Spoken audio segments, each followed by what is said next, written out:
So yesterday I produced a video that talked about my IQ pins that I used to give out in the Stop Smoking Clinic. The IQ pin was produced by the American Cancer Society, and what it stood for was I quit smoking.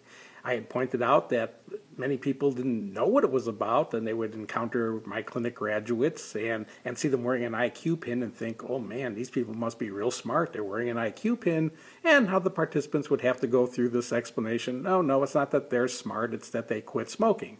But in a way, they didn't have to do that explanation because, hey, they were smart, they quit smoking. This touches on another issue though, and that is the way you beat smoking. It's by being smarter.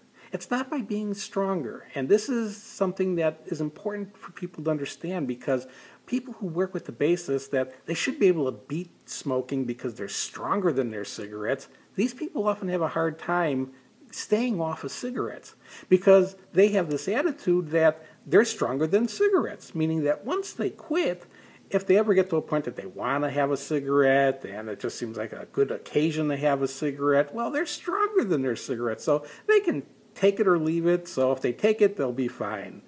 That is a sign of a person who is, first, not stronger than their cigarettes, and in a way, they're not smart enough at this point in time. They don't know what they are fighting. They're fighting a drug addiction, and drug addiction exerts an ironclad grip once it gets into the system. So I have videos addressing this already. I'm going to attach them in the video description here too.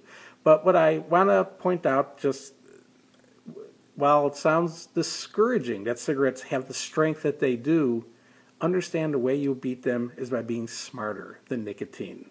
And that's kind of good news, because nicotine has an IQ of 0.